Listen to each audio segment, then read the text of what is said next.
नमस्कार। हम कवि परिचय पढ़ रहे हैं। आज हम कुंवर नारायण के जीवन से संबंधित पढ़ेंगे। तो सबसे पहला आता कवि परिचय। आधुनिक हिंदी कविता में नागर संवेदना को अभिव्यक्त देने वाले कुंवर नारायण का जन्म सन 1927 ईस्वी में फैजाबाद उत्तर प्रदेश में हुआ था।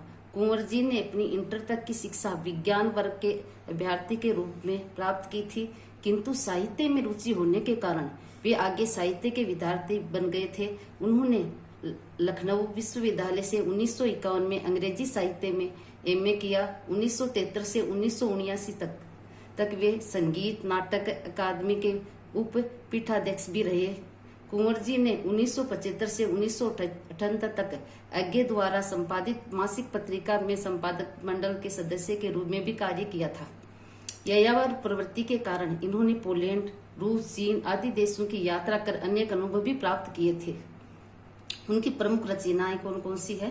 तो चक्रव्यूह, परिवेश, हम तुम, अपने सामने कोई दूसरा नहीं, इन दिनों, नचकेता की पौराणिक कथा पर आत्मजयी प्रबंध काव्य एवं बाज श्रवा के बहाने नामक खंड काव्य की रचना के साथ ही आकारों के आसपास कहानी संग्रह इनकी लेखनी के सामने आया है। इनका साहित्य व्यक्तित्व प्रतिभा संपन्न है। पुरस्कार सम्मान। कुंवर नारायण को वर्ष 2005 के ज्ञानपीठ पुरस्कार से सम्मानित किया गया। 6 अक्टूबर को राष्ट्रपति प्रतिभा पाटिल ने उन्हें देश के सबसे बड़े साहित्यिक सम्मान से सम्मानित किया गया। ज्ञानपीठ के अलावा कुंवर नारायण को साहित्य अकादमी पुरस्कार, व्यास सम्मान, कुमार आसान पुरस्कार, प्रेमचंद पुरस्कार, राष्ट्रीय कबीर सम्मान पुरस्कार, पद्म भूषण सम्मान से सम्मानित भी किया गया था। ये हो गया उनका पुरस्कार सम्मान। मृत्यु। कुंवर नारायण की मृत्यु दिनांक 15 नवंबर 2017 को नई दिल्ली में हुई थी। आगे आता सुभद्रा कुमारी चौहान, जो छायावादी कवित्री थी। उनका जीवन परिचय इस प्रकार से है। राष्ट्रीय चेतना की सजग कवित्री सुभद्रा कुमारी चौहान जन्म नाग पंचमी के दिन 16 अगस्त 1904 को इलाहाबाद के पास निहालपुर गांव में हुआ था। उनके पिता का नाम ठाकुर रामनाथ सिंह था। सुभद्रा कुमारी की काव्य प्रतिभा बचपन से ही सामने आ गई थी। उनके पिता ठाकुर रामनाथ सिंह शिक्षा के प्रेमी थे और उन्हीं की देखरेख में उनकी प्रारंभिक शिक्षा भी हुई थी। 1919 में खंडवा के ठाकुर लक्ष्मण सिंह के साथ विवाह के बाद वे जबलपुर आ गई थी और 1921 में गांधी जी के असहयोग आंदोलन में भाग लेने वाली वह प्रथम महिला थी। गांधी जी की विचारधारा से प्रभावित होकर उन्होंने अपने सारे गहनों और वस्त्रों को त्याग करके खद्दर की धोती अपना ली थी। इन्होंने कविता रचना के माध्यम से राष्ट्रीय भावनाओं, देश प्रेम तथा सांस्कृतिक गरिमा आदि का उद्घोष किया।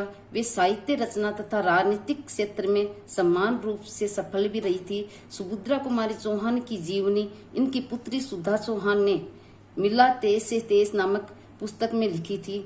इसे हंस प्रकाशन इलाहाबाद ने प्रकाशित किया। वे रचनाकार होने के साथ साथ स्वाधीनता संग्राम की सेनानी भी थी। उनकी प्रमुख कविता संग्रह कौन कौन से है? तो सबसे पहले मुकुल और त्रिधार। कथा साहित्य में सबसे पहले आता बिखरे मोती। उनका पहला कहानी संग्रह। इसमें होली, पापी पेट, मंजली रानी, परिवर्तन, दृष्टिकोण, कदम के फूल, किस्मत, मछुए की बेटी, एकादशी, आहुति, दाथी, अमराई, अनुरोध, ग्रामीण आदि कहानियां हैं। इन कहानियों की भाषा सरल और बोलचाल की भाषा है। अधिकांश कहानियों में नारी विमर्श पर केंद्रित है। दूसरी है उन्मादिनी शीर्षक से उनका दूसरा कथा संग्रह है, जो 1934 में छपा था। इसमें उन्मादिनी सबसे पहले आता है। दूसरा है असमंजस, अभियुक्त, सोने की कंठी, नारी हृदय, पवित्र ईर्ष्या, अंगूठी की खोज, वेश्या की लड़की आदि। इन सब कहानियों का मुख्य स्वर पारिवारिक सामाजिक परिदृश्य है। तीसरा है सीधे साधे चित्र। सुभद्रा कुमारी चौहान का अंतिम कथा संग्रह है, जो रूपा, कैलाश नानी, कल्याणी, दो साथी, प्रोफेसर मित्रा, दूराचारी, मंगला आदि कहानियों के कथा वस्तु नारी प्रधान पारिवारिक सामाजिक समस्याओं से संबंधित इसके अंतर्गत आया हुआ है। सम्मान कौन कौन से मिले थे उनको? तो भारतीय तटरक्षक सेना ने सुभद्रा कुमारी चौहान की राष्ट्र प्रेम की भावना को सम्मानित करने के लिए नए नियुक्त एक तटस्थ रक्षक जहाज को सुभद्रा कुमारी चौहान के नाम दिया था। भारतीय डाकतार विभाग ने सुभद्रा कुमारी चौहान के सम्मान में 25 पैसे का एक डाक टिकट भी जारी किया था। उनकी मृत्यु 15 फरवरी 1948 को 44 वर्ष की आयु में ही उनकी मृत्यु हो गई थी।